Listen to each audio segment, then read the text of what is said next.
ताणम नमो सिद्धाणम नमो आयरियाणम नमो उवज्झायाणम नमो लोए सव्वसाहूणम एसो पंचनमोक्कारो सव्वपावपणासनो मंगलाणं च सब्बेशिं पढ़मं हवइ मंगलम।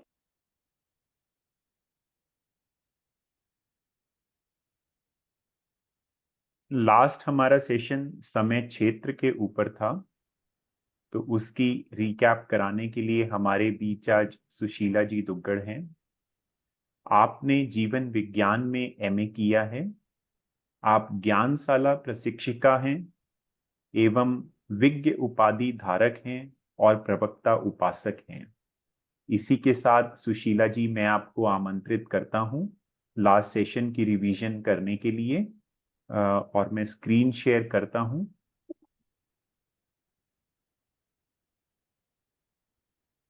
आप सब देख पा रहे हैं स्क्रीन? सभी से मेरा जय जिनेन्द्र। हाँ, विजिबल है स्क्रीन। मेरा परम सौभाग्य है कि लोक के बारे में जानने की अपनी जिज्ञासाओं को समाहित करने का ये सुंदर अवसर हमें मिला है। और आज मुझे पिछला जो विशेष महत्वपूर्ण विषय था समय क्षेत्र, जिसमें हम अभी रह रहे हैं, उसकी रिकैप करने का अवसर दिया है। मुझे आपके लिए धन्यवाद। समय क्षेत्र यानी जम्बू द्वीप, लवण समुद्र, घाती खंड, कालोददी समुद्र और पुष्कर द्वीप का जो मानव सर तक पर्वत तक का जो आधा भाग है, उसे हम समय क्षेत्र कह सकते हैं। समय क्षेत्र का विस्तार 45 लाख योजन का है। मानव सत्तर पर्वत तक ही मनुष्य रहते हैं, या ऐसे कहिए कि 2.5 द्वीप, घाती खंड और अर्ध पुष्कर द्वीप के आगे मनुष्य नहीं रहते हैं। जम्बू द्वीप हमारा 1 लाख योजन का है। जो इसकी 45 लाख योजन की जो पूरी समय उसका जो विस्तार है, उसमें यहाँ डिटेल से बताया गया है कि जम्बू द्वीप 1 लाख योजन का है, तो लवण समुद्र उससे डबल 2 + 2 दोनों तरफ से मिला के 4 लाख योजन का हो जाता है। और घाती खंड 4 + 4 दोनों तरफ से मिला के 8 लाख योजन का। कालोददी समुद्र 8 + 8 यानी 16 लाख योजन का। अर्ध पुष्कर द्वीप 8 + 8 16 लाख योजन, यानी कुल इस तरह से 45 लाख योजन का हमारा पूरा मनुष्य क्षेत्र है। और इनको मनुष्य केवल पुष्कर के आधे भाग में होने के कारण हम अर्ध पुष्कर के 16,000 योजन ही लिए हैं। वैसे वो 32,000 योजन का होता है। समय क्षेत्र की विशेषता यह है कि यहाँ हम समय क्षेत्र इसको कहते भी इसलिए है क्योंकि यहाँ पे समय, आवली का दिन रात, पक्ष, मास, ऋतुअयन आदि का काल विभाग यहीं से होता है, यहीं पर ही होता है, अतः इसे समय क्षेत्र कहा जाता है। समय क्षेत्र के जो ज्योतिष्क विमान है वो घूमते रहते हैं, चर है। समय क्षेत्र को मनुष्य क्षेत्र भी कहा जाता है क्योंकि मनुष्य इसी क्षेत्र में निवास करते हैं। जो 63 साल का पुरुष है यानी तीर्थंकर गण, जो चक्रवर्ती, वो वासुदेव, प्रतिवासुदेव, वो भी यही उत्पन्न होते हैं। तीर्थंकर तीर्थ का प्रवर्तन करते हैं और भवी जीव जो यानी मोक्ष जाते हैं, वो यहीं से मोक्ष जाते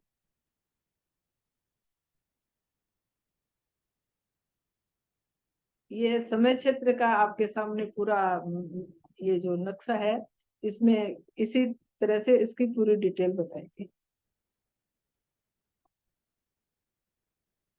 समय क्षेत्र का यदि पूरा वर्णन किया जाए कि यहाँ पे कर्म भूमि कितनी है, यानी जो जम्बू द्वीप है उसमें 3 कर्म भूमि है।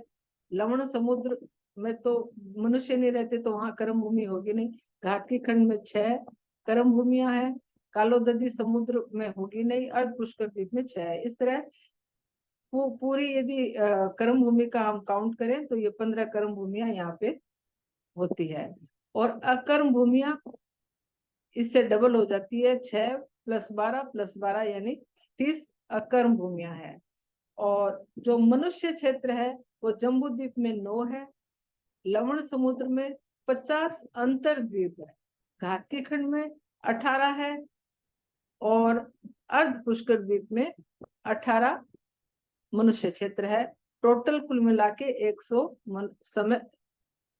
100 मनुष्य क्षेत्र है।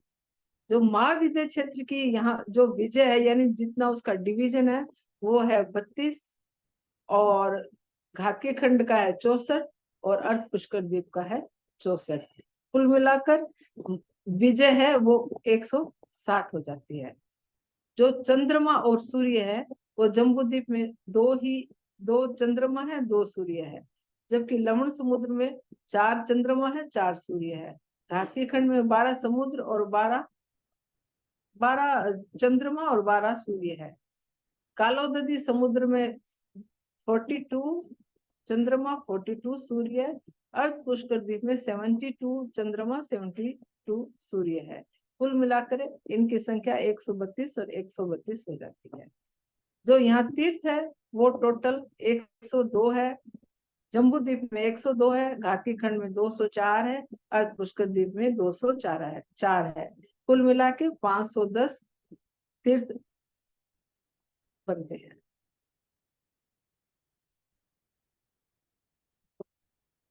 समय क्षेत्र में जो जम्बू द्वीप है उसके अंदर पर्वत है, उनकी संख्या है 209 या 269 है क्या? 269 है। लवण और घाती खंड में 540 है, अर्ध पुष्कर द्वीप में 540 है। कुल मिलाकर 1339 पर्वत है। नदियों की संख्या 1,45,000 जम्बू द्वीप में के अंदर नदियां हैं और घाती खंड में 2912,180 घाती खंड में कुल मिलाकर इतनी नदियां हैं। और अर्ध पुष्कर द्वीप में 2912,180 कुल मिलाकर 7280 एंड 450 ये इतनी सुशीला जी, नदियों की ये लाख है 14,56,090 नदियां हैं जम्बू द्वीप में। अच्छा, मतलब अच्छा, लाख की संख्या है, तो आप वैसे बोलिए। अच्छा लेख की संख्या ठीक है, लाख ठीक है, हाँ, धन्यवाद। 14 लाख ऐसे अच्छा, मतलब 14 लाख और 56,000 ये जम्बू द्वीप में है। और घाती खंड में 29,12,180 और अर्ध पुष्कर द्वीप में 29,12,180। कुल इनकी संख्या 72,80,450 है। ठीक है रंजना जी। जी। जो ग्रह यहाँ पे है जम्बू द्वीप में ओनली 16 है, तो घाती खंड में 32 है, अर्ध पुष्कर द्वीप में 32 है। कुल मिलाकर इनकी संख्या 80 हो जाती है। जम्बू द्वीप में कम से कम 4 तीर्थंकर, घाती खंड में कम से कम 8 और अर्ध पुष्कर द्वीप में 8 तीर्थंकर होते हैं। कुल तीर्थंकर की संख्या कम से कम 20 होती है और अधिक से अधिक जम्बू द्वीप में 34, घाती खंड में 68 और अर्ध पुष्कर द्वीप में 68। इस प्रकार कुल मिला के जो तीर्थंकरों की संख्या है वो 170 होती है।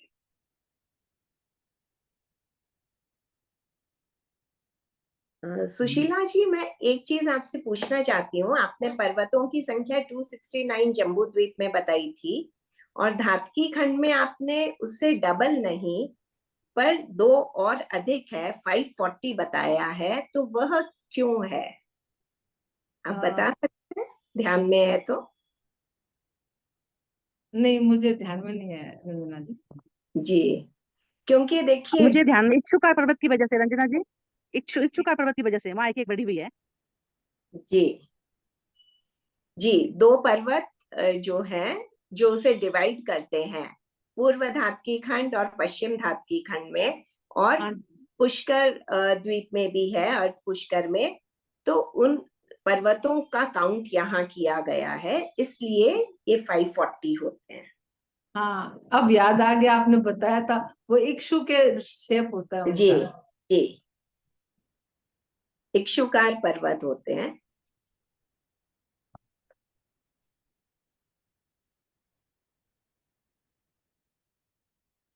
जी आप आगे। रंजना जी, ये स्लाइड रंजना जी, मेरा एक क्वेश्चन था इससे जी रिलेटेड। जी, इसमें मनुष्य क्षेत्र 9 है और जबकि कर्म भूमियां 3 हैं, तो इसका क्या मतलब होता है? मतलब कर्म भूमि, अच्छा, ये 3 टोटल प्लस, है जी 6। ठीक जी, ठीक ठीक ठीक ठीक। 3 कर्म भूमियां हैं, 6 अकर्म भूमियां हैं, तो मनुष्य क्षेत्र 9 हुए। जी जी रंजना जी, धन्यवाद सुशीला जी, आपने बहुत सुंदर तरीके से रिकैप करवाया। और धन्यवाद रंजना जी का, जिन्होंने डाउट्स भी क्लियर करे साथ साथ। तो इसी के साथ हम आगे आज के सेशन की ओर चलते हैं। तो मेरा अनुरोध रंजना जी आपसे, आज का जो हमारा सेशन है लवन समुद्र पे, आप प्लीज हम सबको उस पे ज्ञान दें। जी, thank you Shrenik ji.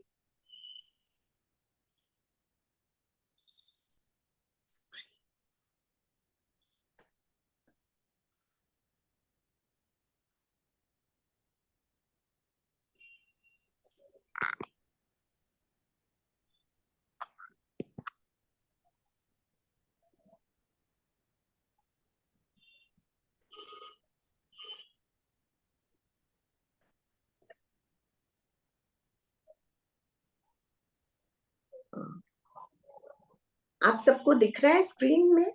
PPT दिख रही है? हाँ जी जी। रंजना जी। जी। पंच परमेष्टि को नमन, वंदे गुरुवरम।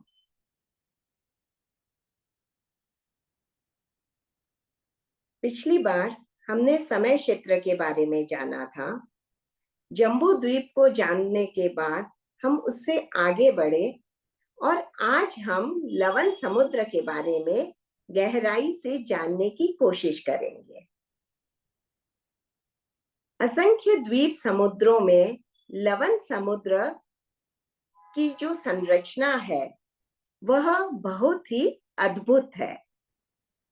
तो आज हम इस अद्भुत समुद्र का निरीक्षण करेंगे कि इस समुद्र में क्या क्या है, कैसे इस समुद्र का पानी जो और किसी भी समुद्र में नहीं होता है वह चीजें इस समुद्र में होती है, जैसे ज्वार भाटा। इसके अलावा इस समुद्र का पानी नमकीन है। इसके अलावा भी अनेक ऐसी चीजें हैं जिसे हम आज जानेंगे।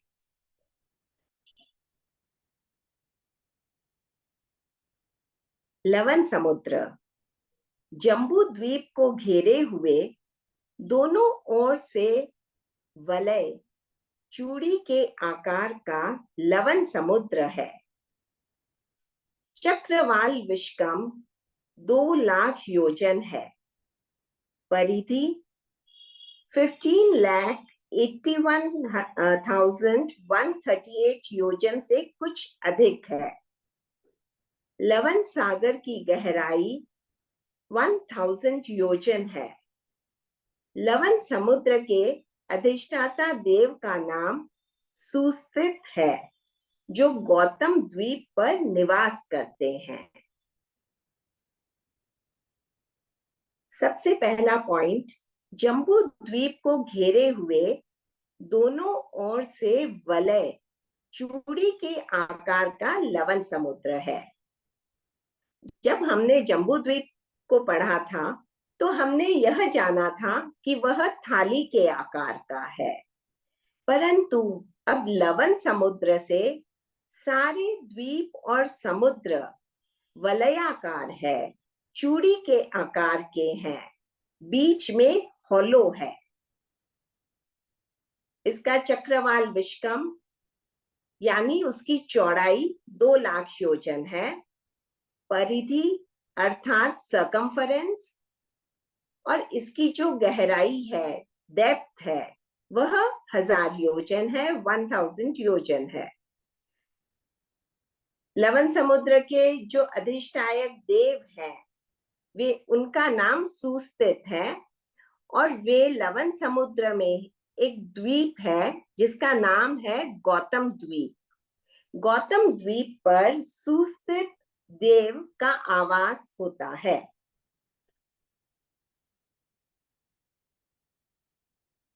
लवन समुद्र के बारे में कुछ और बातें जानते हैं।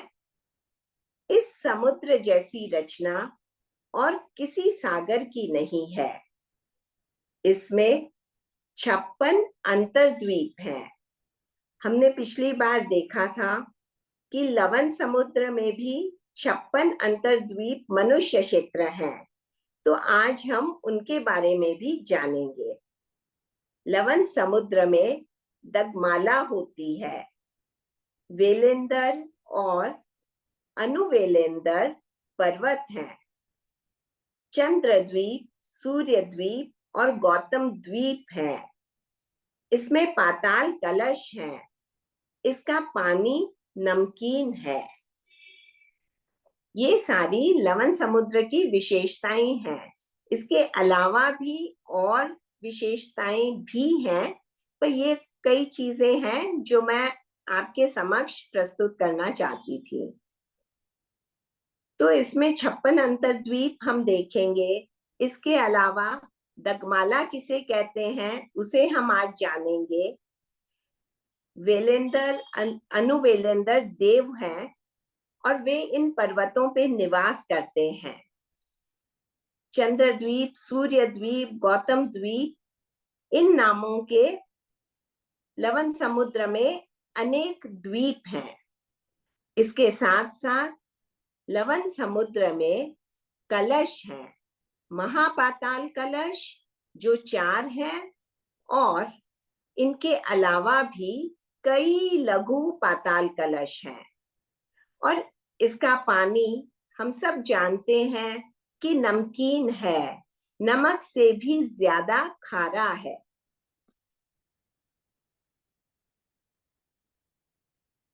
पिछली बार हमने जब समय क्षेत्र पढ़ा था तो हमने इसमें देखा था कि 1 लाख योजन का जम्बू द्वीप है और उसे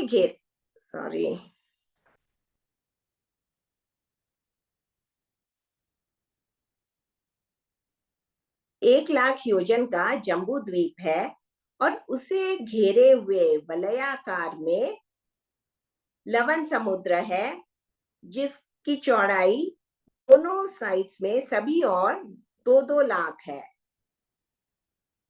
2 लाख इस तरफ और 2 लाख इस तरफ। अब आज हम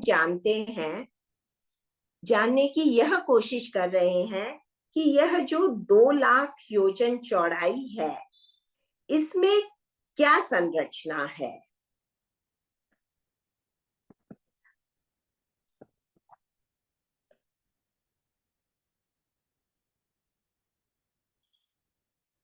लवन समुद्र में एक तरफ जम्बू द्वीप है और एक तरफ धातकी खंड है। यह देखिए, यह मैंने इस डायग्राम में बीच में लवन समुद्र दर्शाया है, जिसके एक और जम्बू द्वीप है और एक और धातकी खंड है। जम्बू द्वीप की किनारे पर, जहां लवन समुद्र का किनारा है जम्बू द्वीप के साइड में, वहां इसकी जो गहराई है वह बहुत ही कम है। बाल के अग्रभाग जितनी गहराई होती है। धीरे धीरे यह गहराई इस प्रकार से बढ़ती जाती है। इसी प्रकार से इस तरफ धातकी खंड है। धातकी खंड के साइड भी लवन समुद्र की जो गहराई है वह बहुत ही कम होती है। धीरे धीरे क्रमशः यह गहराई बढ़ती जाती है इस प्रकार से।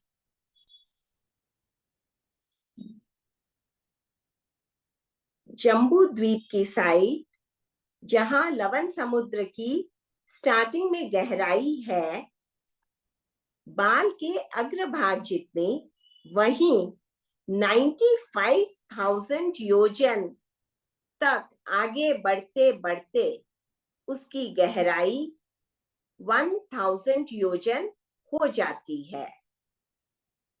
1000 योजन गहराई हो जाती है।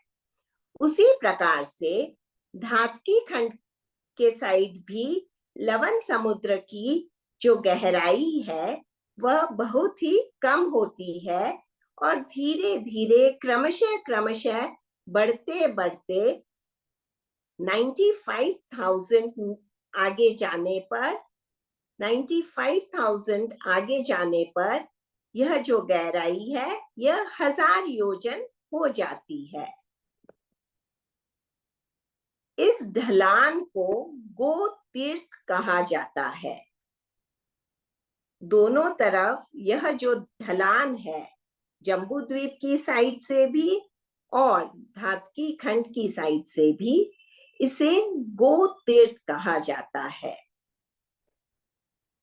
इसके बाद बीच में 10,000 योजन का भाग रहता है, क्योंकि टोटल हम बोल रहे हैं कि 2 लाख योजन है, तो 2 लाख योजन में से इस तरफ 95,000 हमने माइनस किया और इस तरफ 95,000 जब हम माइनस करेंगे तो जो बाकी बचेगा दैट इज 10,000 योजन। 10,000 योजन बीच में बचता है। 10,000 योजन में समभूमि है, वह समतल है। तो दोनों तरफ से लवण समुद्र में ढलान है और सेंटर में 10,000 योजन की समतल भूमि है। यहाँ पर समतल भूमि में लवण समुद्र की गहराई मैक्सिमम होती है 1,000 योजन। इसी प्रकार जम्बू द्वीप की साइड पानी हमने कहा गहराई बहुत कम है, लेकिन उसके बाद जैसे गहराई बढ़ रही है वैसे ही पानी का स्तर भी ऊपर हो रहा है, बढ़ रहा है।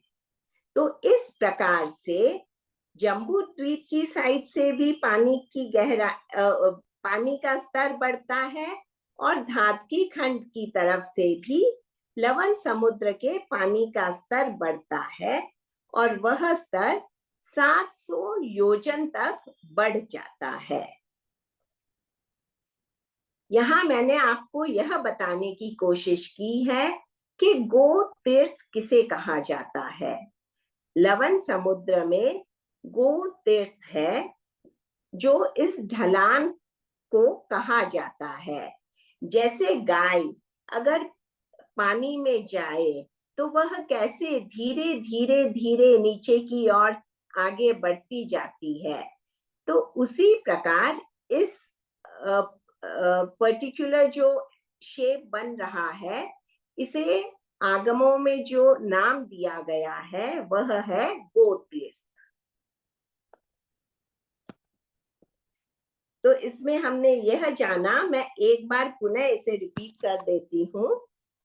जम्बू द्वीप से 95,000 आगे बढ़ने पर और धातकी खंड से भी 95,000 तक 95,000 योजन तक भूमि क्रमशः क्रमशः नीचे होती जाती है, ढलान होता जाता है और उसके बाद 10,000 योजन की समतल भूमि है। जहां समतल भूमि है वहां मैक्सिमम लवण समुद्र की गहराई है 1000 योजन की।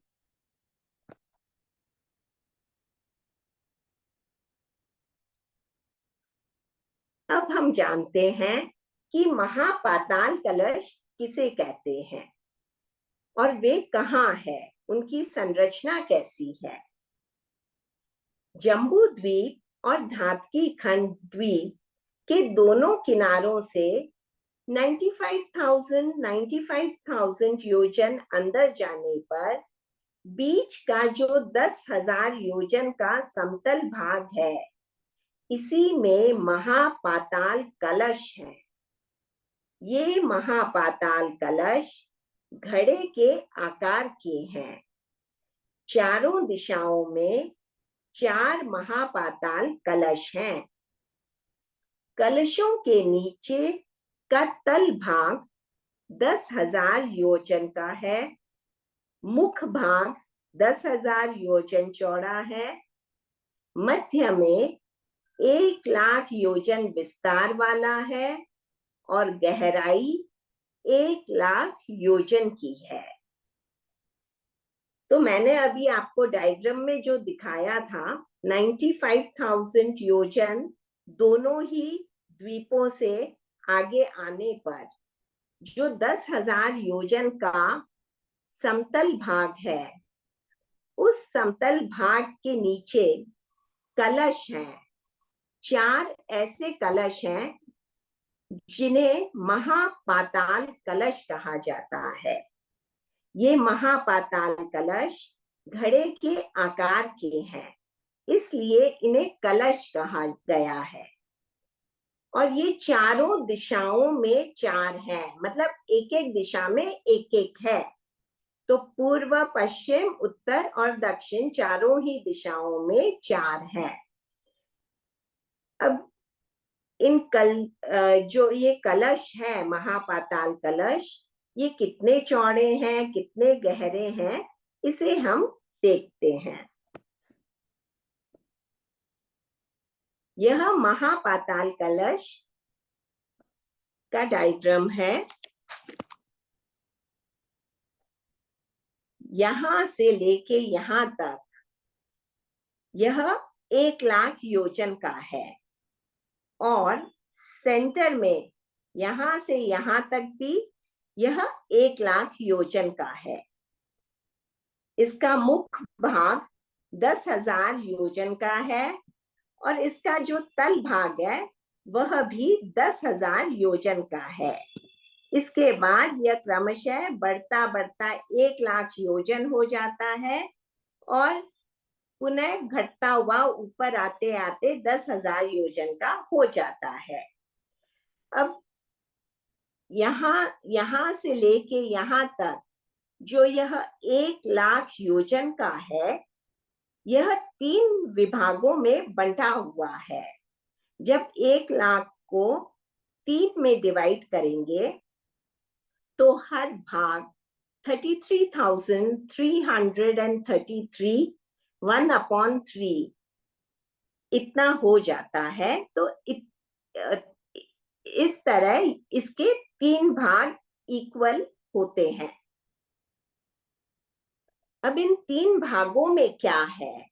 नीचे वाले भाग में केवल वायु है, बीच वाले भाग में वायु और पानी है और ऊपर वाले भाग में पानी है। इन 4 महापाताल कलशों के भी अधिष्ठायक देव होते हैं जो उनमें निवास करते हैं।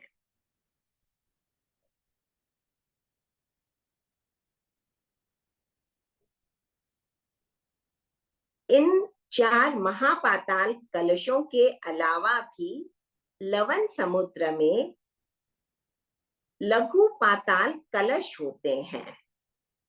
महापाताल कलशों के बीच में 4 अंतरों में क्रमशः 1971 ऐसे कुल मिलाकर 7,884 लघु पाताल कलशों की 9 पंक्तियां हैं। लघु पाताल कलशों की चौड़ाई नीचे मूल भाग में तथा ऊपर मुख भाग में 100 योजन है। मध्य भाग में 1000 योजन है, गहराई 1000 योजन है। अब हमने यहाँ देखा कि पाताल कलश जो हैं वे 10,000 योजन के हैं, ऊपर और नीचे, मुख भाग पे और तल भाग पे। वहीं यदि आप यहाँ देखें कि लघु पाताल कलश मुख भाग एवं तल भाग में 100 योजन के हैं। मध्य भाग में जहां यह 1,00,000 योजन का था, वहीं वे 1000 योजन का लघु पाताल कलश 1000 योजन के होते हैं। और जहां इनकी लंबाई ऊंचाई जो है वह 1000 योजन 1,00,000 योजन थी, वहीं लघु पाताल कलश 1000 योजन गहराई के होते हैं।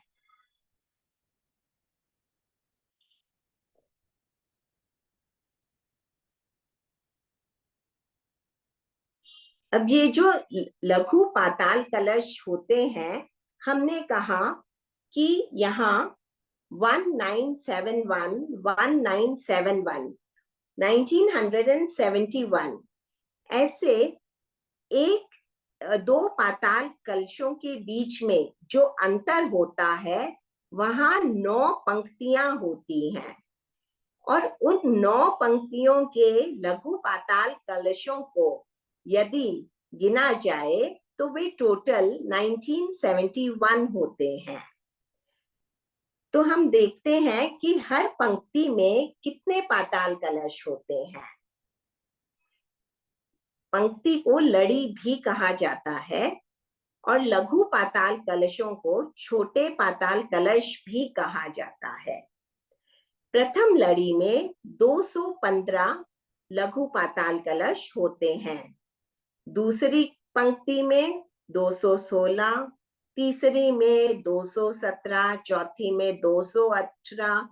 इस प्रकार से एक एक पाताल कलश हर पंक्ति में बढ़ता जाता है, और इस प्रकार से 9वीं पंक्ति या 9वीं लड़ी तक पहुंचते पहुंचते 223 पाताल कलश हो जाते हैं। यह क्यों होते हैं, एक एक क्यों बढ़ रहे हैं? क्योंकि जैसे जैसे डिस्टेंस आगे बढ़ता है, लवण समुद्र की परिधि भी अधिक होती जाती है। जब हम इन सब को मिलाएंगे, इन सब को ऐड करेंगे, तो 215 प्लस 216 प्लस 217, 18, 219, 220, 221, 222, 223, तो टोटल आएगा 1971।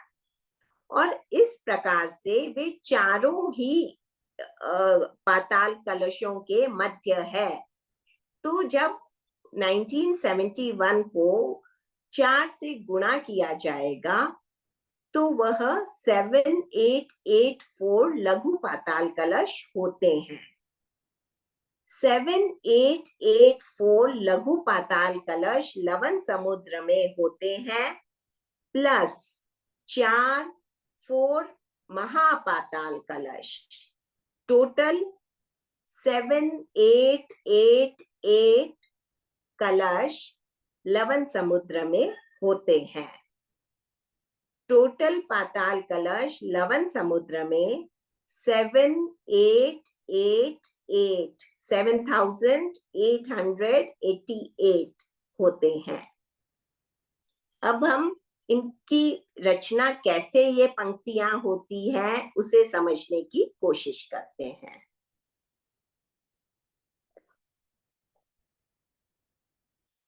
बीच में है जम्बू द्वीप और उसे घेरे हुए है लवण समुद्र। यहां से जम्बू द्वीप से 95,000 आगे बढ़ने पर आगे के 10,000 योजन की संरचना हम देखते हैं। इस 10,000 योजन की जो संरचना है उसमें यह उत्तर, यह दक्षिण, पूर्व और यह पश्चिम, यहाँ पे एक पाताल कलश, दूसरी दिशा में दूसरा पाताल कलश, तीसरी दिशा में तीसरा पाताल कलश और चौथी दिशा में चौथा पाताल कलश। इस प्रकार से इन चारों ही दिशाओं में 4 पाताल कलश हैं। अब इन 4 पाताल कलशों, इन 2 पाताल कलशों के मध्य इस प्रकार से लघु पाताल कलशों की 9 पंक्तियां हैं और हर पंक्ति में, पहली पंक्ति में 215 लघु पाताल कलश हैं। उसके बाद हर पंक्ति में एक एक पाताल कलश बढ़ता जा रहा है। 215 से लेके 223 तक 9 पंक्तियां में इतने पाताल कलश हैं, जो टोटल 1971 है।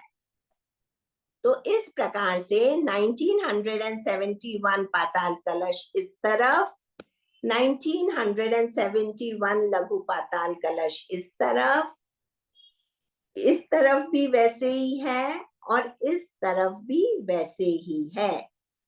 टोटल 7884 लघु पाताल कलश हुए और 4 इन्हें मिलाने पर टोटल कलश 7888 टोटल कलश हैं।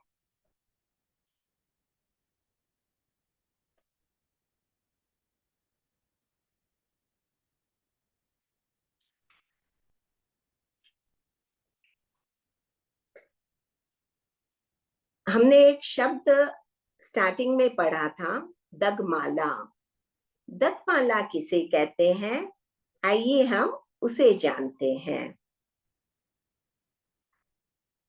हमने देखा था कि 4 महापाताल कलश हैं, उनके साथ साथ कई लघु पाताल कलश भी हैं और हमने यह भी जाना था कि इस पाताल कलश में की संरचना कैसी है। नीचे में वायु है, बीच में वायु और पानी है और ऊपर में केवल पानी है। पाताल कलश में यह वायु जो है, नीचे जो हमें वायु दिख रही है यहाँ, वह विकूर्णा करती है और जब वह विकूर्णा करती है तो ऊपर का पानी ऊपर की ओर उछलता है।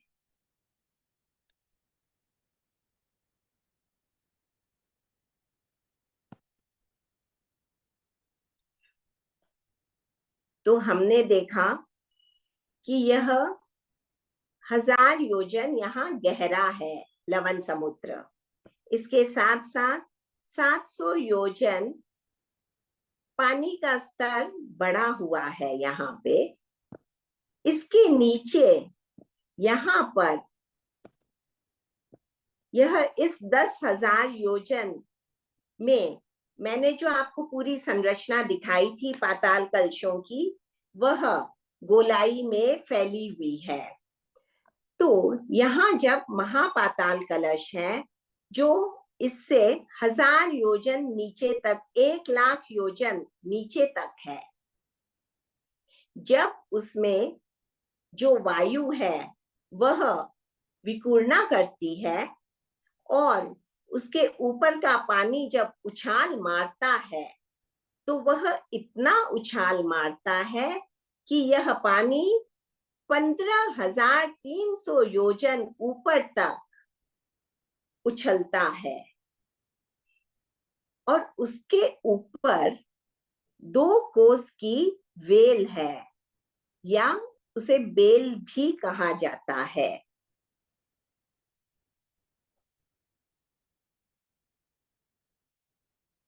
तो जब हम इसका टोटल करते हैं, 1000 योजन की गहराई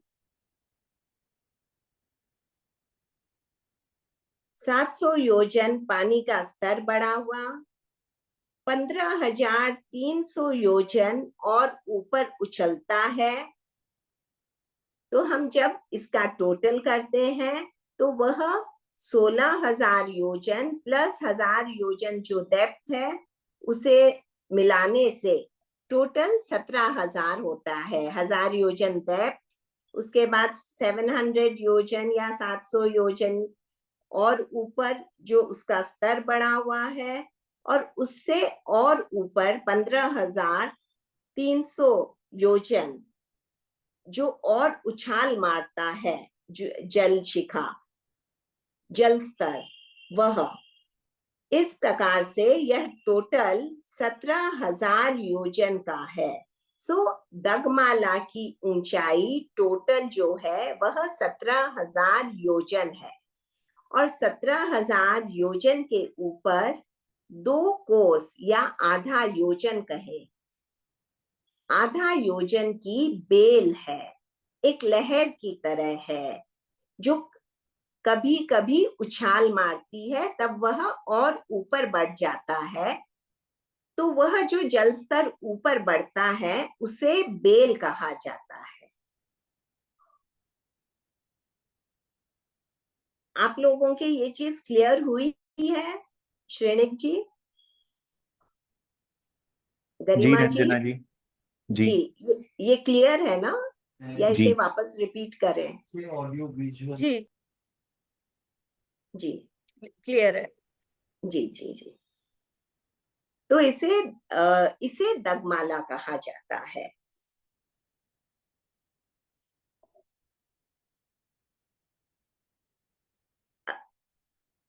हमने जो कहा कि ज्वार भाटा आता है लवण समुद्र में, हम लोग देखते हैं कि उसमें tides, high tide, low tide आदि होती है। तो इसी प्रकार इस पूरे जो लवण समुद्र में इस वायु की विकूर्णा से कहा जाता है कि दिन में 2 बार जल वृद्धि होती है और बाकी समय जल घटता है। जब जल वृद्धि होती है तो यह 2 कोस की बेल और जो दगमाला है उससे और ऊपर 2 कोस की बेल हो जाती है, और उससे और ऊपर वह न उठे, इसलिए जम्बू द्वीप की साइड से, धातकी खंड की साइड से और ऊपर से देवता उसे दबाते हैं। जम्बू द्वीप की साइड से 42,000 देव, धातकी खंड की साइड से 72,000 देव, और ऊपर की ओर से 60,000 देव इस दगमाला को दबा के रखते हैं, जिससे कि यह और ऊपर न बढ़े और जम्बू द्वीप और धातकी खंड पे कुछ इफेक्ट न हो पाए।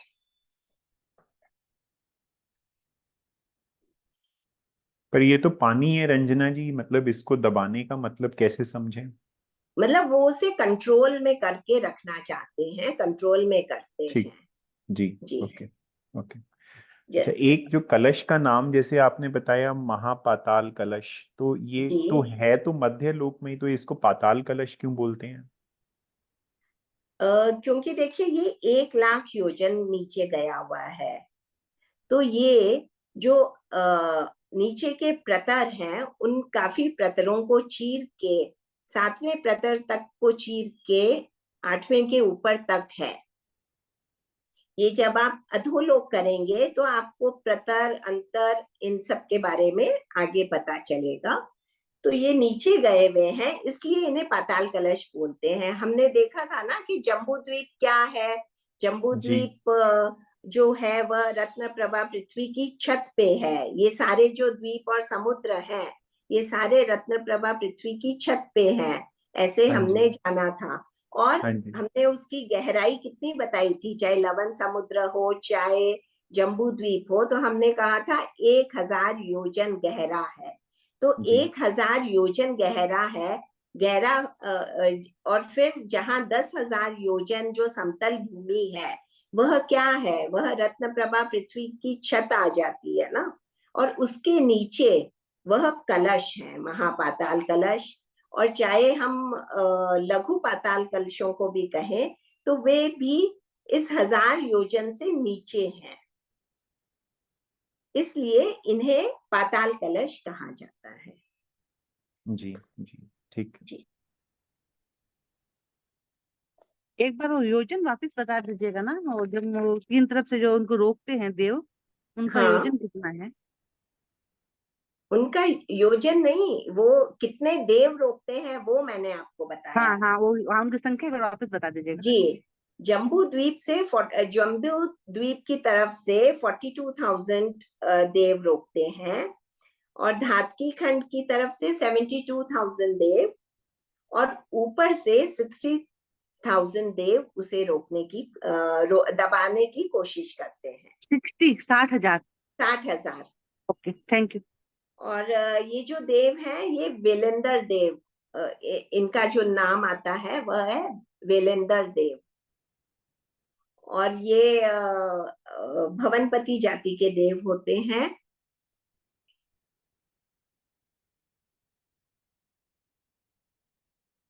अब ये दगमाला की कुल ऊंचाई एक बार पुनः देख लेते हैं। 1000 योजन की गहराई है, प्लस 700 योजन पानी का स्तर ऊपर हुआ है, उठा हुआ है, अधिक है इसलिए, प्लस 15,300 योजन ऊंची उछलती हुई दगमाला है, और कुल 17,000 योजन की दगमाला होती है। इसके ऊपर आधा योजन 2 कोस की ऊंची उछलती हुई लहर होती है, जिसे वेल या बेल भी कई जगह लिखा हुआ आता है।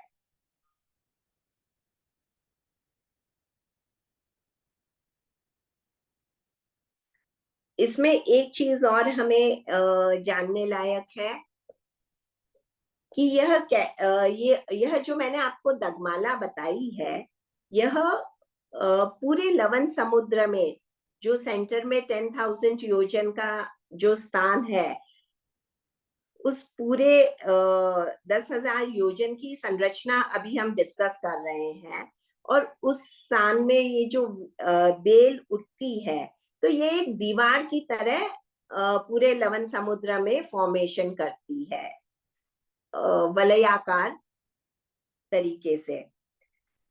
अब जब ज्योतिष विमान है, वे भी इस दगमाला के बीच में से जब जाते हैं, तो जैसे हमारे सबमरीन आदि कैसे होते हैं कि पानी के अंदर भी जाते हैं तो भी पानी उनमें प्रवेश नहीं कर सकते हैं, वैसे ही इन विमानों में भी पानी आदि घुस नहीं सकता है। तो क्योंकि वो इस तरह के मटेरियल से बने हुए हैं, स्फटिक आदि चीजों से, और इतने देवनामी होते हैं कि उनपे इस दगमाला का असर नहीं हो पाता है, वह उन्हें चीर के अपना रास्ता आगे से आगे बनाते रहते हैं।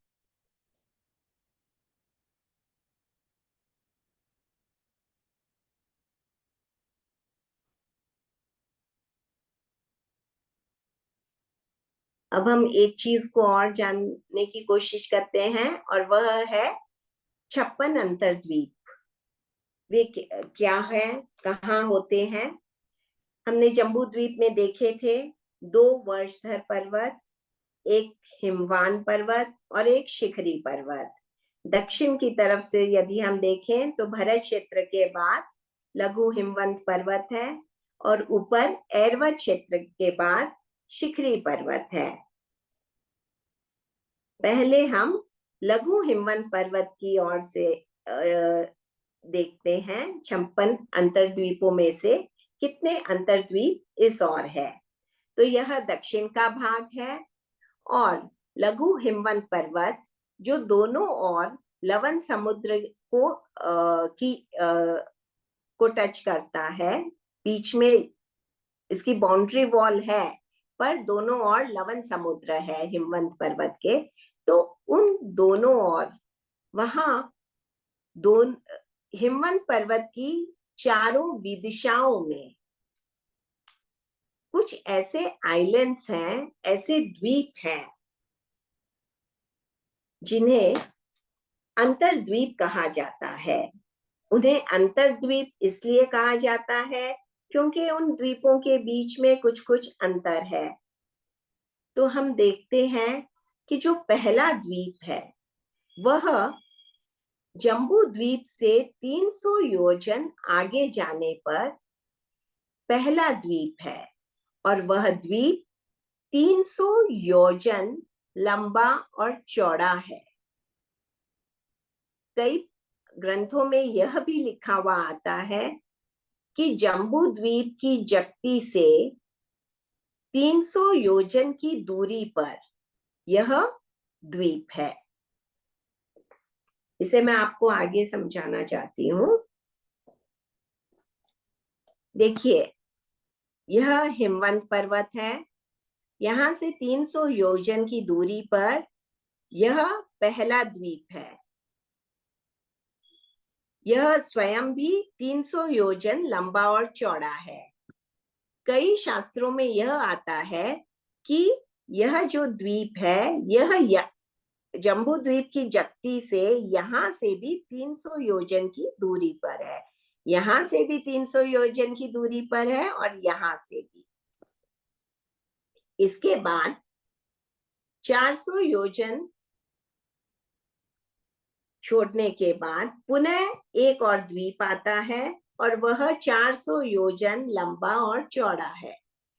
इसके बाद 500 योजन दूरी के बाद 500 योजन लंबाई और चौड़ाई वाला एक और द्वीप है और यहां से भी यह 500 योजन दूरी पर है। इसके बाद 600 योजन आगे जाने पर 600 योजन लंबाई और चौड़ाई का एक और द्वीप है। इस प्रकार 1 2 3 4 5 6 7 द्वीप हैं और लास्ट वाला द्वीप जो है वह 900 योजन लंबा चौड़ा है और वह यहां से भी 900 योजन की दूरी पर है। ऐसा कई ग्रंथों में लिखा हुआ प्राप्त होता है। तो इस प्रकार से यह एक विदिशा में 7, दूसरी विदिशा में 7, तीसरी विदिशा में 7 और चौथी विदिशा में 7। 7 को 4 से गुणा करने से 28 द्वीप दक्षिण की ओर है। इसी प्रकार से यह ऊपर शिखरी पर्वत है। शिखरी पर्वत के भी चारों विदिशाओं में 7-7 द्वीप हैं जो कुछ कुछ दूरी पे है, अंतर लिए हुए हैं। इसलिए यहाँ पे भी 28 अंतर द्वीप हैं। इन 28 + 28 टोटल 56 अंतर द्वीपों को मनुष्य क्षेत्र कहा गया है। यहाँ यौगलिक निवास करते हैं और यहाँ जो यौगलिक हैं वे एकांत मिथ्यात्वी होते हैं। यहाँ की जो भूमि है वहाँ कादा कीचड़ आदि नहीं होते हैं। यहाँ पे खटमल जूं आदि भी नहीं होते हैं। यहाँ सूर्य ग्रहण चंद्र ग्रहण आदि नहीं होते हैं। इसके अलावा यहाँ जो पशु होते हैं, सिंह आदि होते हैं, वे भी हिंस्य हिंसक भाव उनमें नहीं होता है। तो इस प्रकार ये 56 अंतर्द्वीप हैं और इन 56 अंतर्द्वीपों में यौगलिक रहते हैं।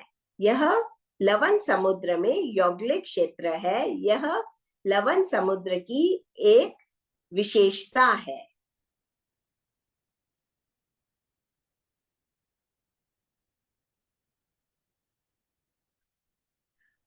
पर रंजना जी, ये जो आपने बताया, जम्मू द्वीप से जो सबसे निकटतम अंतर्द्वीप है उसकी दूरी 300 योजन है जम्मू द्वीप जी से। जी पर बीच में लवन समुद्र भी तो है, मतलब लवन समुद्र की चौड़ाई 2 लाख योजन है, तो ये कैसे? जी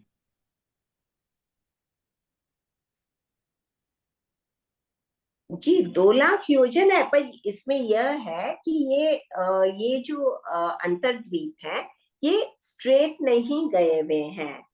इन्हें कहा जाता है कि जैसे हाथी का दांत कैसे है, हाथी की दांत के शेप में ये दाढ़ें निकली हुई हैं। ओके। तो आप इन शेप्स को भी, इस शेप को देखिए, जैसे ये स्ट्रेट नहीं है, 2 लाख योजन ऐसे नहीं है, इस तरह से इनका फैलाव है। जी जी जी, ठीक है। जी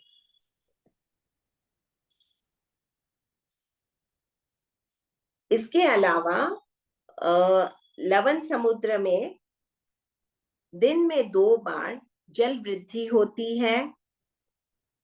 अष्टमी, चतुर्दशी, पूर्णिमा और अमावस, इन दिनों में विशेष जल वृद्धि होती है, जिससे हमने जो वेल देखी थी वह वेल 2 कोस और ऊपर उठ जाती है। लवण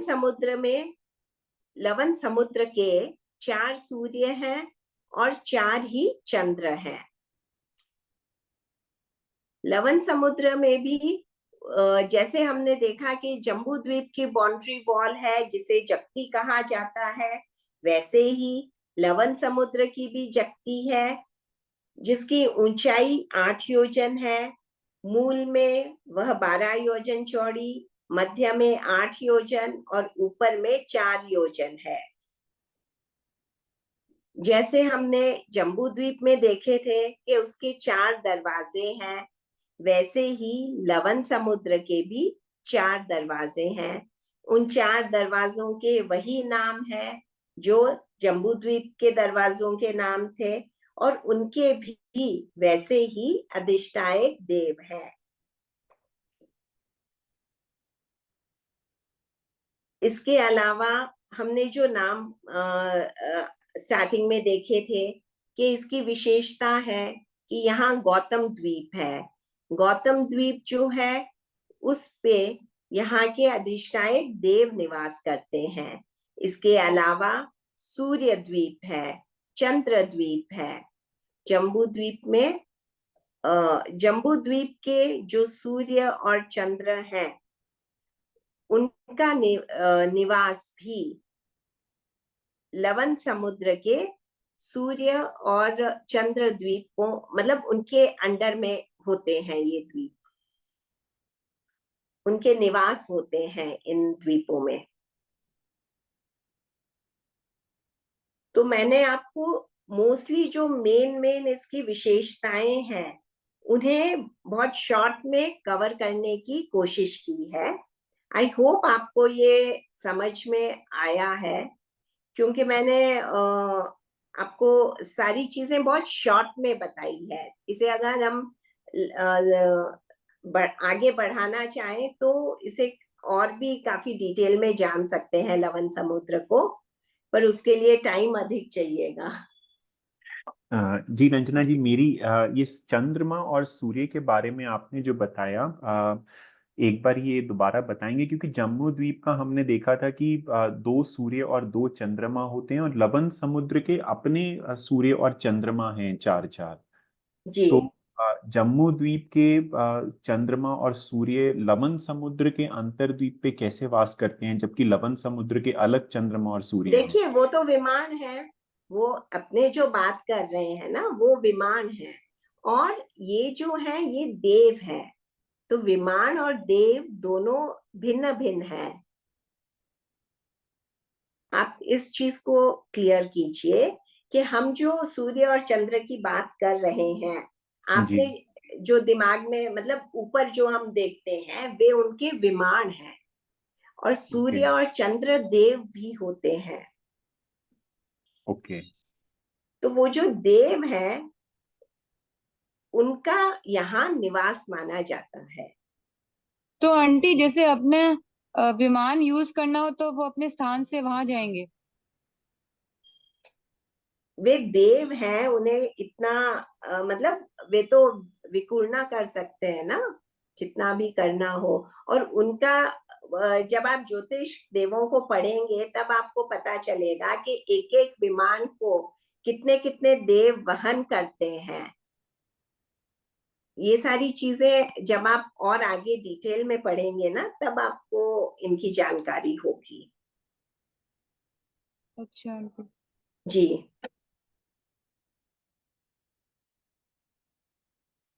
जी, बहुत बहुत धन्यवाद रंजना जी हमारी जिज्ञासाओं का समाधान करने के लिए। अगर और भी किसी की जिज्ञासा है तो वो रख सकते हैं अपनी जिज्ञासा।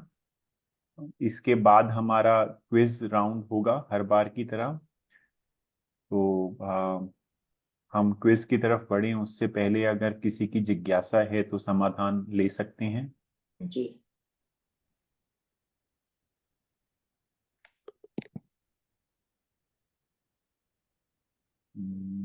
किसी का हैंड रेज नहीं है तो हम ये समझते हैं कि जिज्ञासा आज नहीं है। तो राहुल जी, आई थिंक आप क्विज के लिए प्रोसीड कर सकते हैं। जय जिनेंद्र सभी को।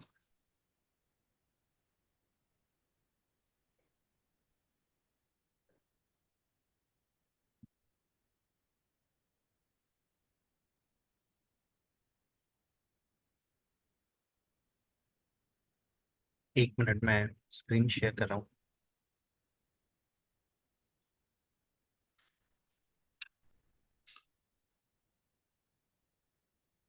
लोकानु प्रेक्षक गेम का यह लिंक आपके व्हाट्सएप ग्रुप पे आ गया है और मैं रंजना ये जी, मीनवाइल एक जिज्ञासा चैट में है। निकिता जी विपूर्णा का मीनिंग पूछ रही हैं। जी।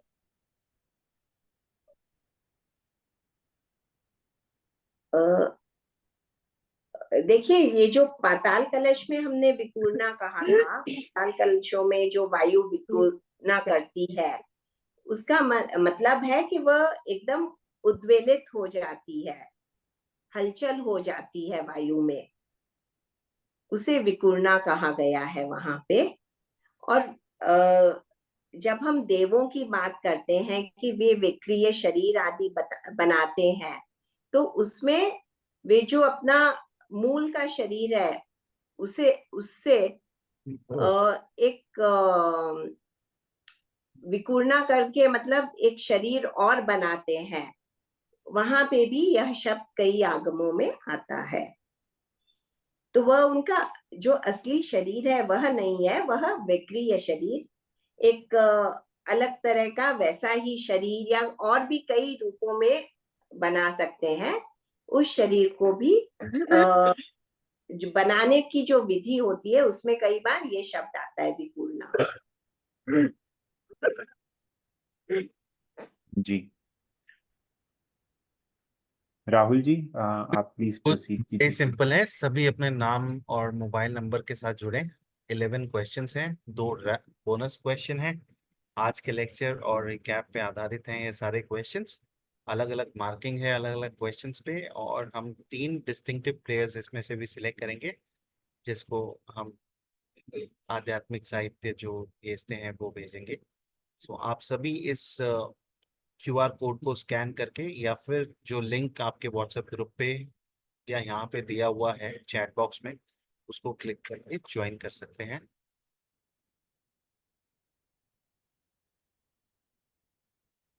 फोर्टीन पार्टिसिपेंट्स ने ज्वाइन कर लिया है।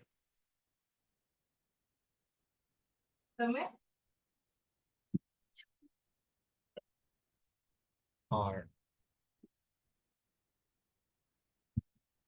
स्टार्ट करते हैं आप क्वेश्चंस।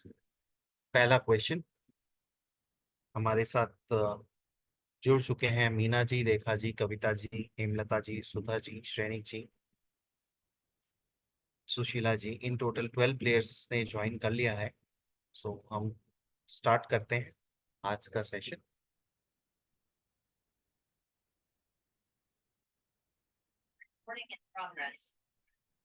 पहला क्वेश्चन, लवण समुद्र के पानी का स्वाद कैसा है? घृत के समान, इक्षु रस के समान, नमकीन, खट्टा। करेक्ट आंसर है नमकीन, खारा। और सारे पार्टिसिपेंट ने इसको करेक्टली आंसर किया। उमर अब सभी के लिए। अगला क्वेश्चन, लवण समुद्र के मालिक देव का नाम क्या है? पद्मदेव, अनादत, गरुड़, सुस्थित। लवण समुद्र के मालिक देव का नाम है सुस्थित। 9 पार्टिसिपेंट ने इसको करेक्टली आंसर किया। और अगला क्वेश्चन आपके सामने,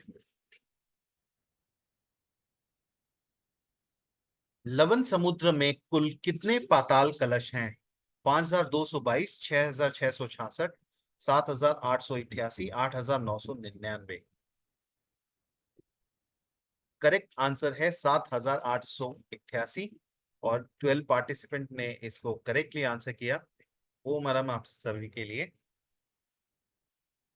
अगला क्वेश्चन आपकी स्क्रीन पर, लवण समुद्र में महापाताल कलश कितने हैं?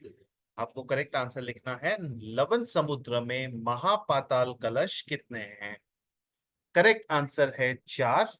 और 9 पार्टिसिपेंट ने इसको करेक्टली आंसर किया। हम चलते हैं लीडरशिप बोर्ड पर। निकिता जी टॉप पोजीशन पे हैं चारों करेक्ट आंसर के साथ 290 पॉइंट्स। 267 पॉइंट्स के साथ श्रेणी जी सेकंड पोजीशन पे। और हेमलता जी 255 पॉइंट से थर्ड पोजीशन पे। आर्यन जी सिर्फ 1 पॉइंट पीछे हैं आप। सो अगले 5 क्वेश्चंस पे चलते हैं, उसके बाद आएगा हमारा लीडरशिप बोर्ड। अगला क्वेश्चन, लवण समुद्र में 2 महापाताल कलशों के मध्य छोटे पाताल कलशों की कितनी पंक्तियां हैं? 9, 7, 6, 3। छोटे पाताल कलशों की कितनी पंक्तियां हैं 2 महापाताल कलशों के मध्य? करेक्ट आंसर है 9। 8 पार्टिसिपेंट ने इसको करेक्टली आंसर किया। अगला क्वेश्चन, तगमाला की कुल ऊंचाई कितनी है? 17,000 योजन, 19,500 योजन, 521 योजन, 12,000 योजन। तगमाला की कुल ऊंचाई कितनी है? करेक्ट आंसर है 17,000 योजन। 14 पार्टिसिपेंट ने करेक्टली आंसर किया इसको। नेक्स्ट क्वेश्चन, तगमाला के ऊपर कितने कोस की बेल है? 10 कोस, 4 कोस, 2 कोस, 32 कोस। तगमाला के ऊपर कितने कोस की बेल है? करेक्ट आंसर है 2 कोस की। 12 पार्टिसिपेंट ने करेक्टली आंसर किया। क्वेश्चन नंबर 8 आपके स्क्रीन पर, जम्बू द्वीप के किन 2 वशधर पर्वतों की चारों विदिशाओं में अंतर्द्वीप स्थित है? हिमवान और सीकरी, सीकरी और रुक्मी, निषद और नीलवंत, सीकरी और नीलवंत। करेक्ट आंसर है हिमवान और सीकरी। 8 पार्टिसिपेंट ने इसको करेक्टली आंसर किया। जितना जरूरी है हमें जल्दी आंसर करना, उतना ही जरूरी हमें है करेक्ट आंसर करना। थोड़ा टाइम ज्यादा लगे लेकिन आंसर करेक्ट होना जरूरी है। अगला क्वेश्चन, लवण समुद्र में कुल कितने अंतर्द्वीप है? 56, 51, 25, 7।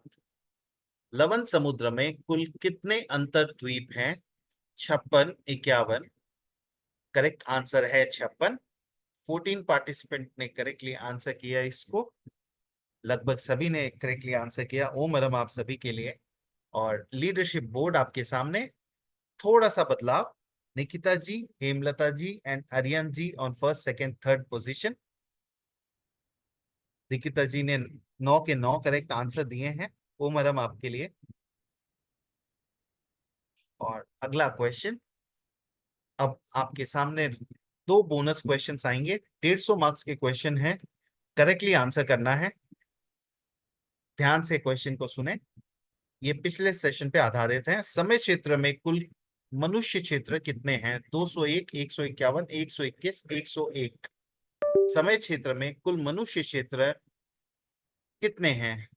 करेक्ट आंसर है 101। 9 पार्टिसिपेंट ने करेक्टली आंसर किया। लीडरशिप बोर्ड पे देखते हैं।